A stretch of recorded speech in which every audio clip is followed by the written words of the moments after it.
Faith and belief, ये दो चीज़ें हैं। बहुत सारे लोग हैं जो बिलीव करते हैं और खुद को पाते हैं कि ये नहीं हो पाया या उनके जीवन में अभी भी अबंडेंस की कमी है।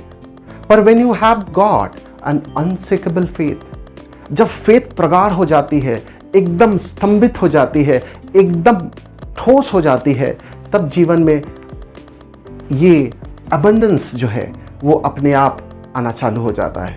ऐसा होता क्या है? Faith is connecting to the universe. वो बड़े रूप में होता है। आपकी पूरी ब्रह्मांड और आप, ये दोनों कनेक्ट हो जाते हैं। हम इसको कह सकते हैं कि फेथ है। तब आप किसी बात से घबराते नहीं हैं, आप किसी बात की चिंता नहीं करते हैं। बस एक लक्ष्य होता है और आपके पास एक कार्य, वो है आपका कर्म करना।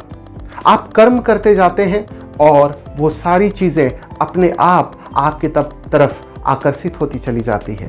That is faith. एकदम अटूट। बिलीफ माइंड तक ही जाता है। वो सिर्फ दिमाग को एक संतावना देती है कि हाँ चलो इस पे भरोसा कर लिया जाए, हो सकता है ये हिल जाए, हो सकता है कुछ ऐसी घटनाएं घटे और आप थोड़ा सा डगमगा जाए। पर फेथ के साथ ऐसा बिल्कुल नहीं है। मैं इसी चीज को एक कहानी के रूप में बताना चाहता हूं। किसी लेखक ने लिखा है, किसी कवि ने लिखा है, पर यह कहानी बहुत सच्ची है। ये मेरी नहीं है, मैंने सुना है। और भीतर एक अजीब सी संतुष्टि है भीतर कि हाँ मुझे विश्वास है। एक बार की बात है, एक गांव में अकाल पड़ा, सूखा, चारों तरफ सूखा, पानी की कमी, किधर भी एक बूंद पानी को नहीं। लोग दूर दूर तक जाते प्यास को बुझाने के लिए।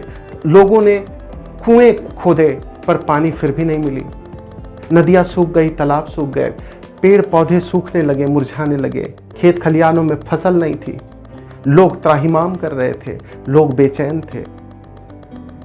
उसी पल एक व्यक्ति, एक ब्राह्मण वहां आता है और वो कहता है कि हमारे पूर्वजों ने एक हवन किया था, एक यज्ञ किया था, अगर हम उसको करेंगे तो वर्षा जरूर होगी।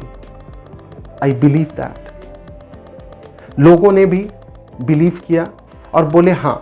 एक दिन मुकर्रर हुई, सब लोग इकट्ठा होंगे 11 बजे के लगभग में, और सब लोग इकट्ठा भी हुए। नैवेद्य लिए, फल फूल लिए, सारी विधि विधान से हवन चालू हो गई।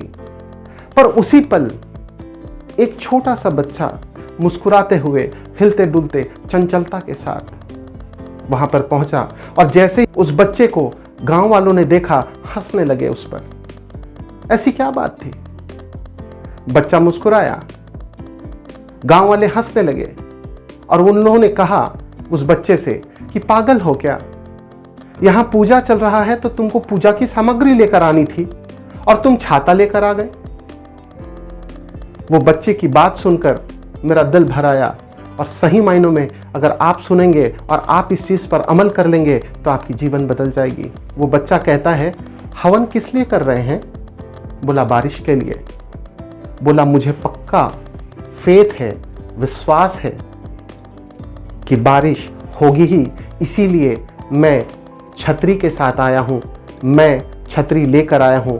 This is faith, this is not belief.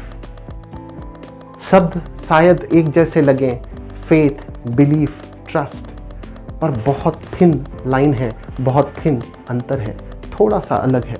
My dear friends, जब आप फेथ के साथ, अटूट विश्वास के साथ एक कदम आगे बढ़ाते हैं तो पूरी प्रकृति आपके साथ हो जाती है, आपको वो दिलाने के लिए जो आपने सपना देखा है। भीतर अस्थिर हैं आप, बेचैन हैं आप कि मुझे वो पाना है, पर विश्वास है उस सुपर नेचुरल पावर के ऊपर, एक बड़े ब्रह्मांड के शक्ति के ऊपर कि हाँ ये होकर रहेगा, आप ये कर सकते हैं, ये होगा, आपके ही किस्मत में है, आपके ही लक्ष्य में है, आपके ही भाग्य में है, और आप ही हैं कर्मयोगी ऐसा जो इसको कार्यान्वित कर सकते हैं। याद रखिएगा, faith is more powerful than belief.